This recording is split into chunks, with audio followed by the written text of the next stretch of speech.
Le Japon et la Côte d'Ivoire partagent leurs expertises dans le domaine de la réalisation des infrastructures de pointe. Plusieurs dirigeants du secteur public et privé sont en conclave depuis ce matin à Abidjan pour jeter les bases de cette coopération. Nous sommes le 3 mai aujourd'hui, c'est la journée mondiale de la liberté de la presse, accès à l'information et aux libertés fondamentales. C'est votre droit, c'est le terme de cette édition 2016. En Côte d'Ivoire, l'Union nationale des journalistes de Côte d'Ivoire a marqué cette journée par une marche. Une rencontre des pays membres de la CEDEAO se tient à Abidjan sur les réformes du secteur postal en déclin au sein de l'espace CEDEAO. Comment redynamiser le secteur? Les experts en réflexion tentent de trouver des stratégies pour la relance de la poste. Et en France, un débat est en cours à l'Assemblée nationale après plusieurs semaines de contestation dans la rue. C'est au tour des députés de plancher sur la loi travail. Et les débats s'annoncent rudes. Bonsoir à tous, merci d'avoir choisi le journal de RTI1 pour vous informer. Le président de la République, Alassane Ouattara, est depuis hier en Algérie. Il répond à l'invitation de son homologue algérien, Abdelaziz Bouteflika. C'est une visite pour discuter notamment de la paix et de la sécurité dans la région. Les deux chefs d'État ont eu un tête-à-tête. Une visite historique. Ce sont les mots du président de la République de Côte d'Ivoire, Alassane Ouattara, pour parler de sa visite d'État en Algérie, entamée ce lundi 2 mai 2016. C'est à l'issue des échanges ce mardi entre lui et son homologue algérien, le président Abdelaziz Bouteflika. Entretien au cours duquel les deux présidents ont parlé de relance et de renforcement en matière de coopération entre l'Algérie et la Côte d'Ivoire. Comme vous le savez, je suis ici en l'invitation de son Excellence le Président pour une visite d'État. C'est une visite historique car c'est la première fois qu'un président ivoirien vient en visite d'État en Algérie et c'est un grand honneur pour moi, pour le peuple ivoirien.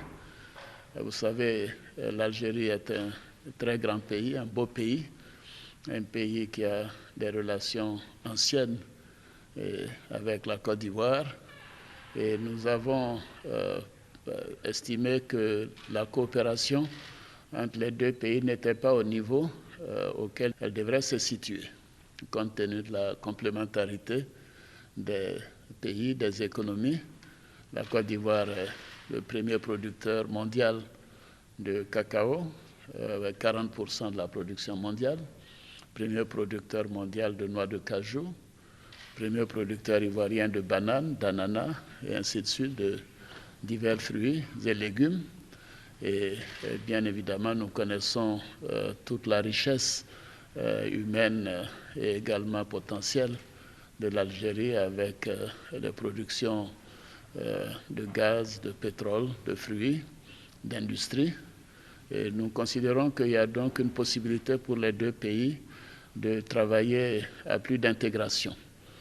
Que les entreprises algériennes puissent venir en Côte d'Ivoire pour nous aider à transformer nos matières premières et que nous soyons en mesure d'accroître le flux commercial avec l'Algérie. J'ai indiqué au président que nous avons la volonté de travailler à cela. Et nous avons eu des réunions importantes avec les autorités aussi bien du gouvernement que des institutions algériennes pour faire en sorte que nous puissions démarrer et dynamiser cette relation. Nous avons parlé bien évidemment des questions internationales, le rôle joué par l'Algérie au niveau continental, au niveau universel, surtout la lutte contre le terrorisme. J'ai remercié le président pour son implication personnelle pour la résolution de la crise malienne. Car au démarrage de cette crise, j'étais moi-même président en exercice de la CEDEAO. Et ceci nous a permis de ramener la paix au Mali par des élections démocratiques. Mais cela ne suffit pas. Il faut maintenant que la réconciliation nationale se renforce au Mali et que l'accord d'Alger puisse être mise en œuvre dans son intégralité. Toutes ces questions sont importantes pour la Côte d'Ivoire, qui est un pays voisin du Mali. Et nous avons également parlé de la lutte contre le terrorisme. Et j'ai remercié le président pour le message de condoléances qu'il nous a adressé avec l'attaque de la station balnéaire de Grand Bassam que nous avons subie le 13 mars dernier. Et nous savons que le peuple algérien est aux côtés du peuple ivoirien, comme nous avons été aux côtés du peuple algérien à l'occasion des attaques récentes. Pour le président de la République de Côte d'Ivoire, cette visite d'État est très importante en ce sens qu'elle va permettre aux deux pays de rattraper le temps perdu. Et le chef de l'État ivoirien de remercier son homologue algérien pour l'honneur qu'il lui a fait en l'invitant à effectuer cette visite d'État et l'accueil chaleureux dont il a été l'objet à cette occasion. Et c'était un reportage de Jérôme Kofi Abolin. Je le disais à l'instant, le Japon et la Côte d'Ivoire entretiennent aussi de bonnes relations. Les deux pays partagent leurs expertises dans le domaine de la réalisation des infrastructures de pointe. Plusieurs dirigeants du secteur public et privé sont en conclave à Abidjan pour jeter les bases de cette coopération. Les travaux ouverts ce matin par le Premier ministre ivoirien devraient booster ce partenariat entre les entreprises ivoiriennes et japonaises. Des dirigeants de 20 compagnies japonaises et les acteurs du secteur public et privé ivoirien sur la même scène. L'objectif étant de partager leurs expertises afin de renforcer la coopération économique entre les deux pays. La Côte d'Ivoire a un vaste programme de développement d'infrastructures, tel qu'il a été notamment décrit dans le plan national de développement 2016-2020. Donc l'objectif, c'est de voir dans quelle mesure est-ce que nous pouvons faire des partenariats techniques avec les entreprises japonaises pour nous permettre de développer ces infrastructures-là de façon plus efficace et efficiente. J'apprécie l'opportunité qui est ainsi donnée à nos entreprises de se frotter à de puissants groupes internationaux de référence, chacun dans son domaine. La présence de cette rencontre se tient autour d'une conférence de haut niveau qui abordera les thématiques liées à la conception, au financement, à la réalisation et à la maintenance des infrastructures de pointe au Japon, en Côte d'Ivoire, mais aussi ailleurs dans le monde. Pour l'ambassadeur du Japon en Côte d'Ivoire, son pays est naturellement confronté à des conditions extrêmement défavorables en matière d'aménagement d'infrastructures. Mais grâce à des technologies emmagasinées au cours de plusieurs années, le Japon a su surmonter ces épreuves et le pays entend soutenir la Côte d'Ivoire dans la réalisation des infrastructures de pointe. Le gouvernement du Japon, quant à lui, entend poursuivre son soutien au développement des infrastructures de la Côte d'Ivoire. Cet engagement de mon pays s'est récemment matérialisé de manière concrète par la mise en œuvre d'importants projets majeurs d'infrastructures. De 2010 à 2015, les appuis financiers du Japon à la Côte d'Ivoire se chiffrent à environ 250 milliards de francs CFA. Au niveau commercial, le volume d'échange sur la même période est passé de 90 milliards de francs CFA à 132 milliards, soit une hausse de 49% en 5 ans. Nous sommes le 3 mai aujourd'hui, c'est la journée mondiale de la liberté de la presse, accès à l'information et aux libertés fondamentales. C'est votre droit. C'est bien le thème de cette édition 2016 et ici en Côte d'Ivoire, l'Union nationale des journalistes de Côte d'Ivoire a marqué cette journée par une marche. Le but de la procession, défendre l'indépendance des médias. C'est ce que nous explique Onéba Gassoro. Accès à l'information et aux libertés fondamentales, c'est votre droit. C'est le thème retenu cette année pour la commémoration de la Journée mondiale de la liberté de la presse célébrée tous les 3 mai.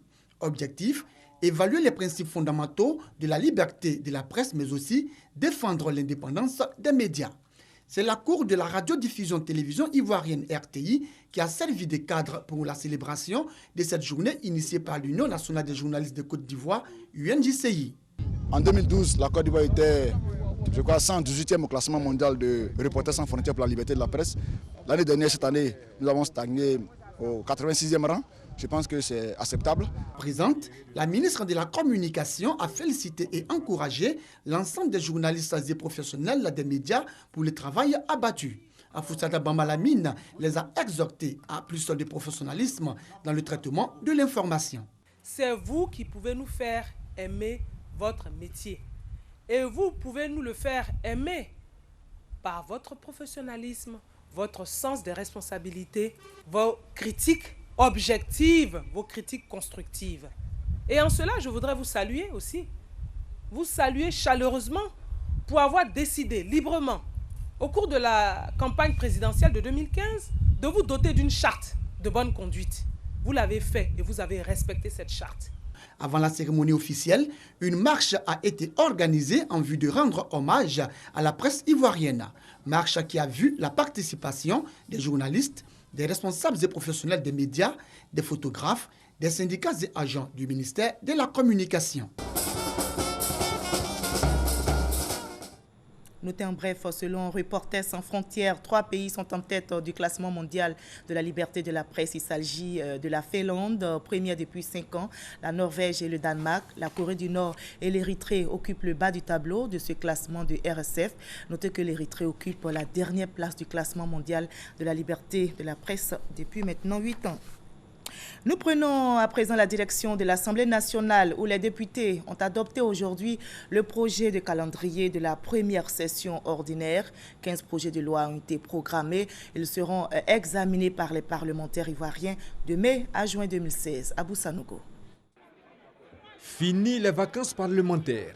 Les députés retrouvent l'hémicycle pour la première session ordinaire de l'année 2016.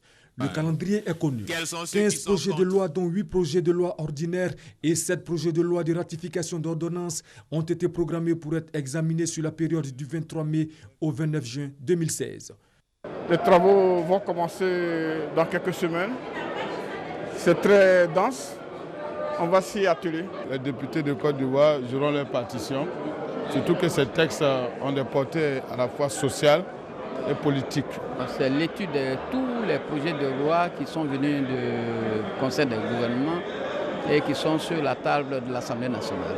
Au regard des lois qui sont déjà programmées, notamment les ordonnances du président de la République qui ont permis de donner un coup d'accélérateur au développement, nous n'avons pas de difficultés pour pouvoir les adopter. En outre, à cette session seront programmées 2 séances d'information sur la télévision numérique terrestre et le Centre national de recherche agronomique, ainsi que 2 séances de questions orales avec débat. La première relative à l'univers des transports à Abidjan et la seconde à l'état d'entretien du réseau routier national interurbain et urbain. À noter également la tenue très prochaine de la 14e conférence afro-arabe à Abidjan du 4 au 5 mai et d'un séminaire de formation à l'endroit des parlementaires sur la question des droits de l'homme les 17 et 18 mai prochains. Le mois de juillet sera réservé à l'examen des autres tests qui seront transmis aux députés par le gouvernement. Voilà, comme vous l'avez entendu, l'Assemblée nationale s'apprête donc à accueillir demain la 14e conférence afro-arabe à Abidjan. Donc l'Assemblée nationale, c'est une réunion de 2 grandes organisations interparlementaires, à savoir l'Union parlementaire africaine et l'Union interparlementaire arabe. La rencontre va porter sur la promotion des échanges interparlementaires. Salamatou Dia, Sidonie Davila.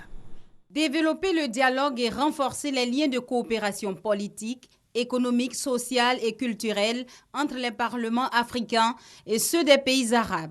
C'est l'objectif clé de la conférence parlementaire afro-arabe. Ce sont 53 parlements, dont 31 d'Afrique et 22 du monde arabe qui sont attendus du 4 au 5 mai à Abidjan pour la 14e conférence de la parlementaire afro-arabe. Cela va permettre à la Côte d'Ivoire et particulièrement à l'Assemblée nationale de Côte d'Ivoire de faire entendre sa voix, de donner son point de vue sur des problèmes et des événements d'actualité.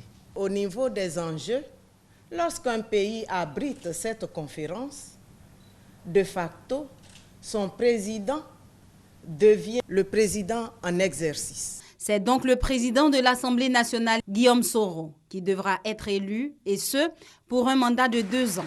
La dernière rencontre biannuelle a eu lieu en 2013 à Rabat, au Maroc. Une rencontre des pays membres de la CEDEAO se tient à Abidjan. Elle porte sur les réformes du secteur postal en déclin au sein de l'espace CEDEAO. Alors, comment redynamiser le secteur, redonner un souffle aux activités postales dans la sous-région? Les experts en réflexion tentent de trouver des stratégies pour la relance de la poste. C'est ce que nous explique Grace Kando.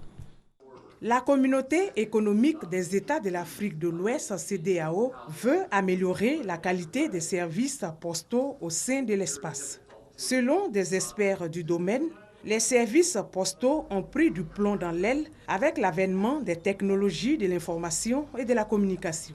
Certaines postes n'ont pas su intégrer à temps les effets des technologies dans leur fonctionnement. Aujourd'hui, on note une baisse du trafic au niveau du courrier B2B. Au niveau du trafic mondial, on constate une baisse du courrier physique annuellement aux environs de 15%. Pour donc élaborer un schéma directeur de développement des services postaux des États membres de la CEDEAO, une rencontre se tient à Abidjan. Il y a des opportunités qui s'offrent à la Poste et nous voulons, en tant qu'organisation régionale, profiter de cette occasion pour pouvoir relancer le service postal. Les postes au niveau de la sous-région ne peuvent pas travailler toutes seules. Il faut que tout le monde travaille ensemble, mutualiser les efforts. Et pour mutualiser les efforts, il faut un guide. C'est pour ça que nous avons fait cette directive, pour que tout le monde travaille dans le même sens. Au terme de 2 jours d'échange, les États membres de la CEDEAO s'engagent à assurer au sein de la communauté des services postaux efficaces. Le Fonds monétaire international a publié aujourd'hui son rapport sur les perspectives économiques en Afrique et la Côte d'Ivoire a été choisie pour le lancement des résultats de cette étude intitulée « Afrique subsaharienne, un changement de cap s'impose ». Le directeur adjoint du département Afrique livre dans cet élément que vous allez maintenant regarder les grands axes de cette étude et le choix de la Côte d'Ivoire. Nous avons choisi de lancer la version francophone de ce rapport en Côte d'Ivoire, étant donné la place qu'Abidjan a dans l'Afrique francophone et l'importance de la Côte d'Ivoire dans l'histoire de la croissance africaine. L'Afrique subsaharienne passe par une période difficile. En effet, en 2015, la croissance économique n'a atteint que 3,5%. Et pour 2016, nous prévoyons une baisse davantage jusqu'à environ 3% pour le continent africain. La Côte d'Ivoire a déjà pris des mesures pour attirer beaucoup d'investissements et on le voit d'ailleurs quand on arrive ici à l'aéroport avec des avions pleins qui arrivent ici avec des investisseurs. Mais bien sûr, c'est une course qui n'a jamais fini. Il faut faire davantage pour faciliter cet investissement. Et quand on pose la question aux investisseurs, qu'est-ce qui est de plus important pour vous? D'habitude, on a 2 réponses. Les infrastructures, routières, portuaires, énergétiques et l'accès au capital. Et donc, le développement financier. Je pense que si la Côte d'Ivoire se concentre sur ces 2 domaines, vous êtes bien parti. Compétitivité des PME, quelle politique publique d'appui? La question était au centre d'une rencontre tenue à la Chambre de commerce et d'industrie de Côte d'Ivoire. C'est une initiative de l'association Côte d'Ivoire Compétitivité qui veut faire connaître aux petites et moyennes entreprises la politique gouvernementale d'appui aux PME. Chantal et Ouma Kandon. Promouvoir et vulgariser la politique publique d'appui à la petite et moyenne entreprise, PME, sont entre autres les aspects de la journée de la compétitivité qui s'est tenue à la Chambre de commerce et d'industrie de Côte d'Ivoire. La compétitivité, c'est surtout pour une entreprise à pouvoir fabriquer des produits dont la qualité, dont le prix permet d'affronter toutes les concurrences. Cette journée nous permet, pour qu'ensemble nous puissions réfléchir sur tous les moyens à mettre en œuvre pour aider l'Ivoirien à entreprendre sans grande difficulté pour arriver à contribuer à l'émergence du pays. Les participants à cette journée souhaitent la mise en place de véritables politiques d'appui pour l'amélioration de l'environnement des affaires. L'information, pour dire que l'État soutient les PME, l'information ne passe pas. Pourtant, ça existe les structures d'accompagnement de l'État pour les PME. Qu'on nous montre et qu'on nous dise les périodes de mise en place, par exemple, de fonds d'accompagnement, quelles sont les périodes? 1. Quelles sont les durées? 2. Et puis encore plus, auprès de qui? L'association Côte d'Ivoire Compétitivité, qui a initié cette journée, entend favoriser la collaboration entre les différentes institutions et le ministère de l'entrepreneuriat. Pour l'accès au financement, c'est une question importante pour les PME. Des instruments qui vont permettre au secteur privé de pouvoir mettre ces instruments en place et permettre aux PME, à partir de ces instruments, d'avoir accès au crédit.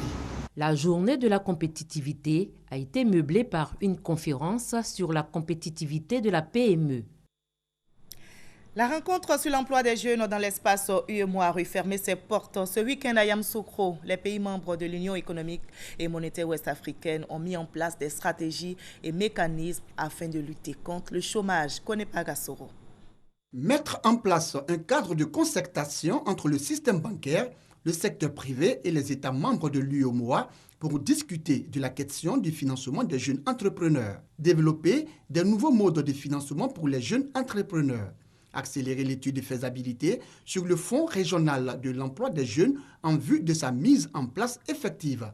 Entre autres recommandations et mécanismes régionaux de financement retenus au cours de l'atelier sur l'employabilité et la réduction du chômage des jeunes en Côte d'Ivoire et dans les autres pays membres de l'UEMOA.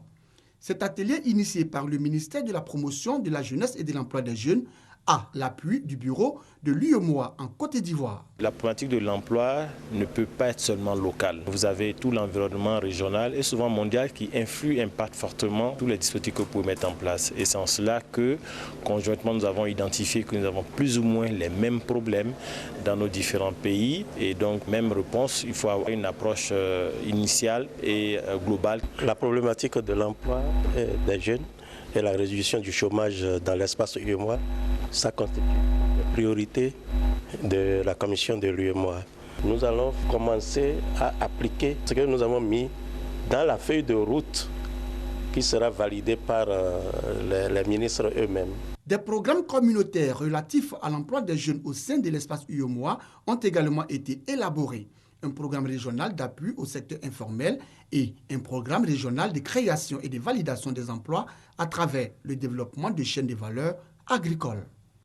La Côte d'Ivoire vient de passer la main au Gabon pour la présidence de la conférence des ministres de l'éducation, des États et gouvernements de la francophonie. La passation s'est déroulée lors de la 57e session organisée cette semaine même autour du thème « L'échec et le décrochage scolaire ». Les rois et chefs traditionnels du Grand Nord apportent leur contribution à la cohésion sociale en Côte d'Ivoire. À leur initiative, une double cérémonie de reconnaissance au président de la République et des prières pour les victimes de l'attentat du Grand Bassam a été organisée à Ouangolo-Dougou, Kader Sogodogo. Ouangolo-Dougou, entrée nord de la Côte d'Ivoire en provenance du Mali, du Burkina Faso et du Niger. Les rois et chefs traditionnels de cette partie du pays initient une journée d'hommage et de reconnaissance au président de la République, Alassane Ouattara, pour ses actions de développement.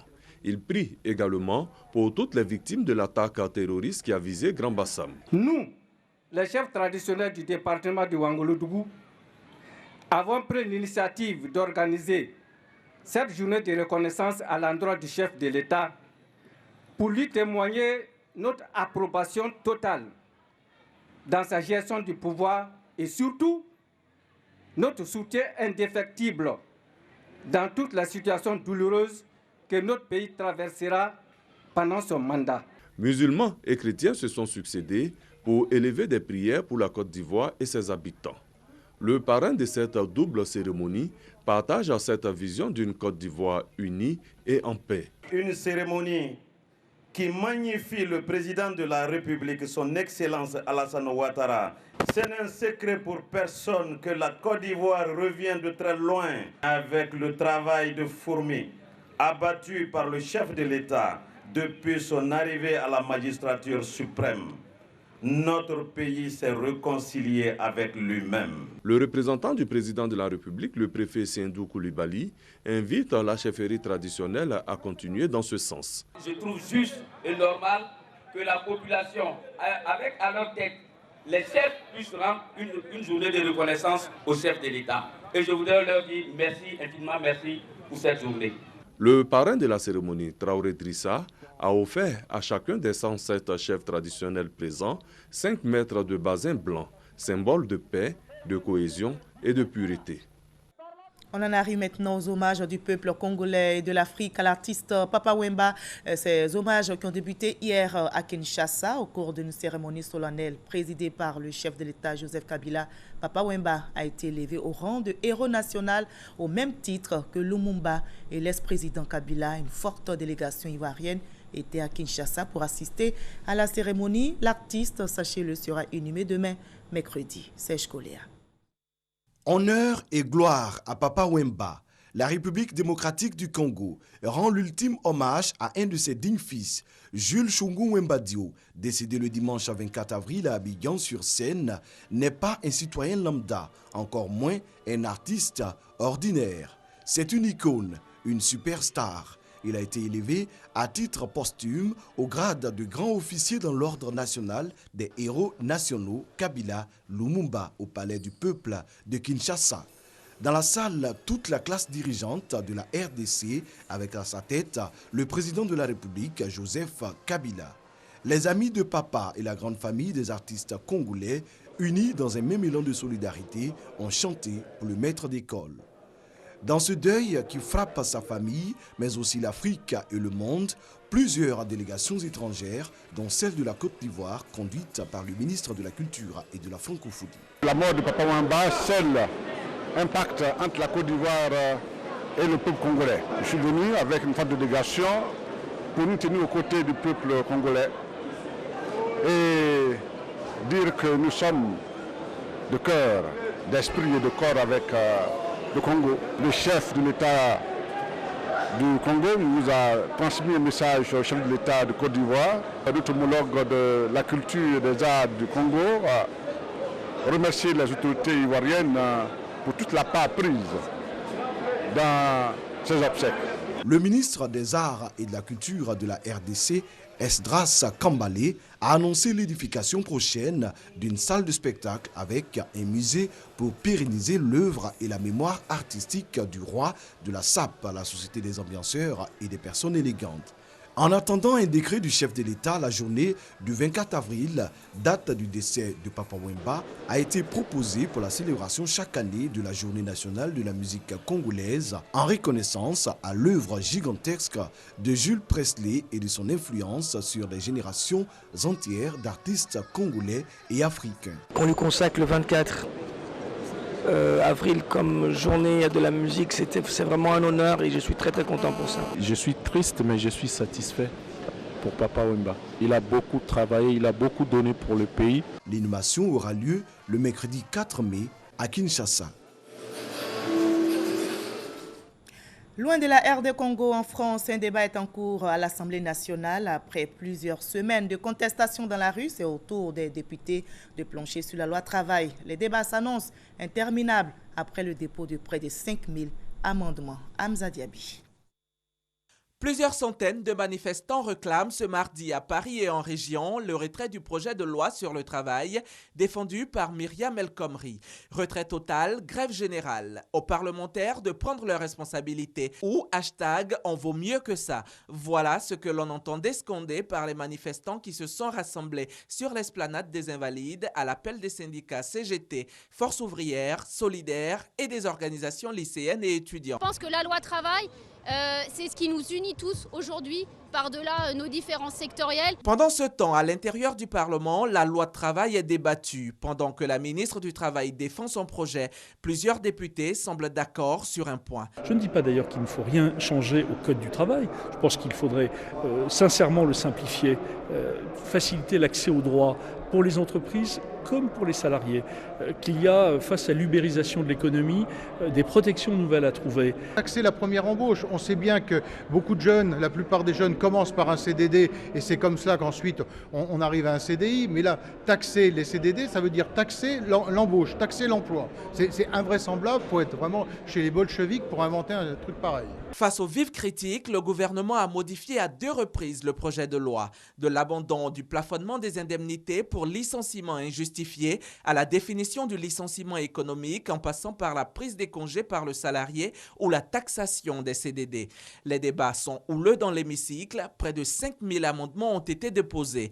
Pour faire passer cette loi sur le travail contestée, le gouvernement a une autre option, recourir à l'article 49, alinéa 3 de la Constitution, qui permet l'adoption sans vote d'une loi. Si cet article est utilisé, les républicains menacent de brandir une motion de censure pour sanctionner ce qu'ils appellent le degré zéro de l'autorité sur sa majorité à l'égard de son gouvernement et sur la voie publique.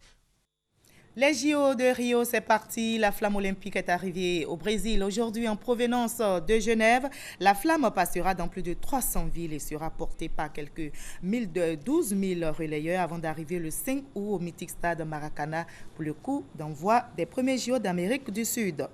Ici en Côte d'Ivoire, le ministre de l'Emploi et de la Protection sociale communique le jeudi 5 mai 2007, donc après-demain, jour de l'Ascension, est déclaré jour férié chômé sur toute l'étendue du territoire national. Ne décrochez pas, nous allons revenir tout à l'heure au cours d'une émission sur les différentes décisions prises par le président de la République. C'était avant-hier dimanche 1er mai, de l'électricité, de l'eau en passant par les permis de conduire pour en arriver à la libéralisation d'un secteur longtemps fermé. C'est le moins qu'on puisse dire, c'est que les lignes ont véritablement bougé. Et bien pour en savoir davantage, la rédaction de RTI1 vous proposera en direct une émission spéciale consacrée à tous ces sujets brûlants de l'actualité. Ce sera à partir de 20h50. L'émission est présentée par Victoria Ngwa. Ne décrochez pas et à 23h, tout juste après, vous aurez le dernier journal avec Hamza Diaby.